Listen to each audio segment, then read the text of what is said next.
Peace on Earth. What's going on? This is Ethan Indigo Smith here. I'm going to talk a little bit with the author, myself, Ethan Indigo Smith, tonight.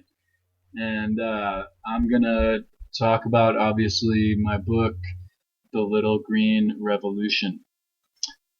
Uh, from what I've found, a lot of people think that a green revolution would be limited to simply acting out uh, to save the planet, to cut down on fossil fuels. And if people are really savvy, they might understand that we need to stop nuclear experimentation. And of course, if one gets really particular in understanding what's going on in the world today, we got to look at the cleanliness of our water systems and the alkalinity and the living quality of our water. Period, which is, despite the obfuscation of truth, we're finding out that our water systems, even in one of the most developed nations on the planet, are completely laced with toxic leftovers of mining and refining and manufacturing. So the Little Green Revolution is definitely about that. Secondly, a lot of people joke with me that what is the Little Green Revolution about hemp and marijuana and cannabis? Yeah, it's about that too, because people don't really understand that the energy oligarchy is in control. Energy oligarchies, and by extension, oligarchical collectivism, a collection of oligarchies, are running the planet. And global prohibition of cannabis goes right in line with the global promotion of oil, the mining and refining of petroleum oil, rather than biofuels, which Rudolf Diesel designed his diesel engine to run off of any locally sourced biofuel in order to empower locals.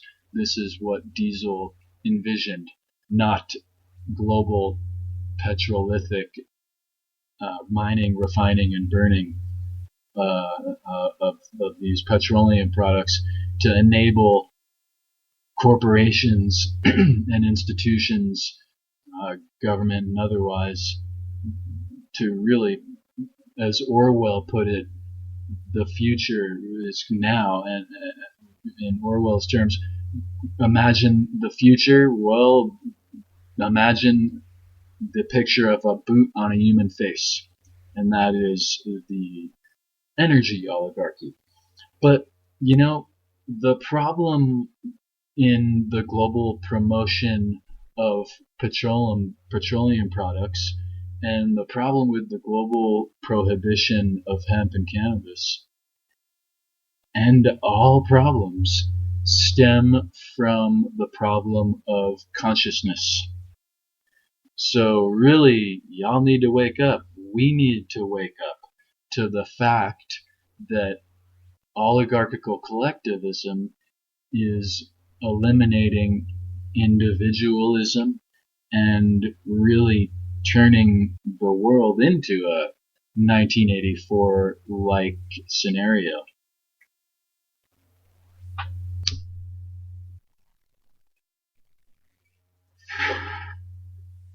Now,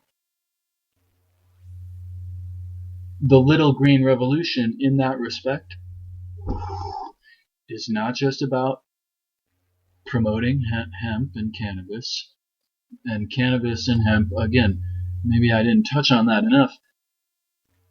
Cannabis is a medicine, and it is also a narcotic that makes people think they feel good for a little bit. And there's nothing wrong with that. But hemp is an industrial source for you name it, on top of really reasoning the elimination of global petroleum products through the oil in hemp, which is the most oily plant on the planet, as I understand it. Hemp is also fibrous and also provides one of the most nutrient-dense sources of food out there. So with hemp and cannabis promoted rather than prohibited, no one in their right mind would have ever allowed a nuclear power plant to exist.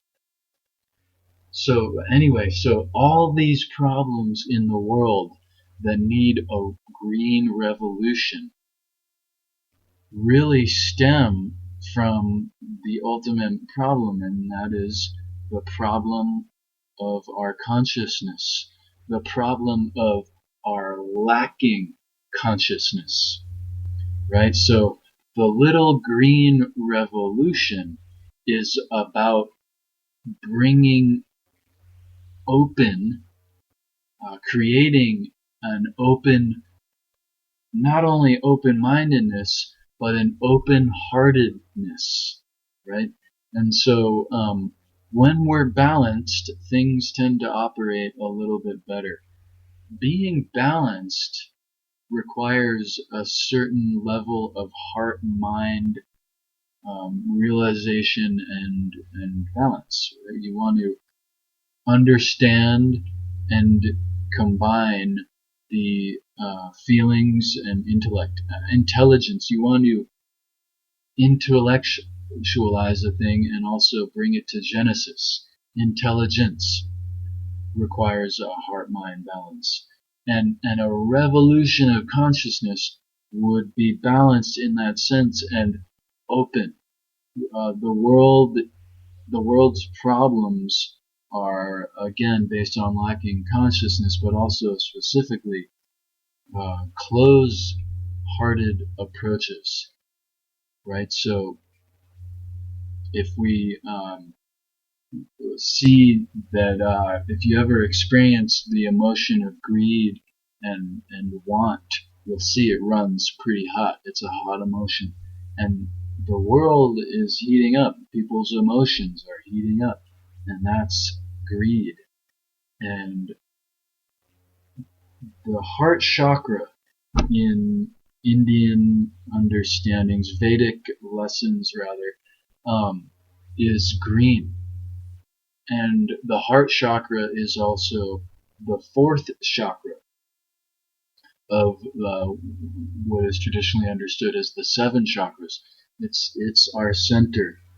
So when we speak of a little green revolution of consciousness, it's the obvious, the less obvious, and the obscure, really. But the obscure is the most important. The obvious is the little green revolution concerning alternative, and there's a modality that's a trick of language anyway. Alternative. There's nothing alternative about it. The only thing alternative about alternative fuels is that it's alternative to the oligarchies that be. So you have the obvious in the little green revolution bringing about sensible approaches rather than alternative. Let's call it what it is. And also the more obscure in the bringing about or the, let's say, rolling out of hemp and cannabis, because these are medicines, food, and fuel. And the most important one being the most obscure lesson in that title of my book, The Little Green Revolution. The title of my book being The Little Green Book of Revolution.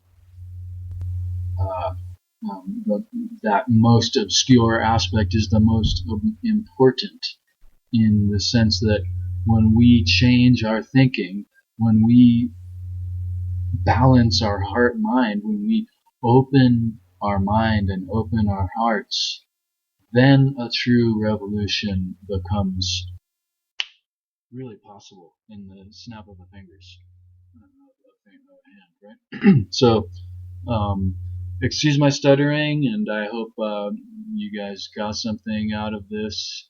I'm gonna try to talk about another little lesson I bring in the Little Green Book of Revolution next time I pop up, and that's what's known as the 5 freedoms of the First Amendment. And ask yourself why you were never taught that in school, right? You were taught the First Amendment, but you were never taught the 5 freedoms of the First Amendment specifically, that really empowers the First Amendment and instructs one how to use the guarantees in the First Amendment. So I'll talk about that, and I'm all over the internet trying to share my books. Geometry of Energy is one of my more popular ones, but I really would suggest that people, of course, check out the Little Green Book of Revolution, but also my book, The Matrix of Four, Philosophy of the Duality of Polarity. We'll do that in another episode. I hope everyone got a little something out of this, if anyone's out there. And peace on earth, for real though, not like that Santa Claus misnomer. Peace on earth, for real.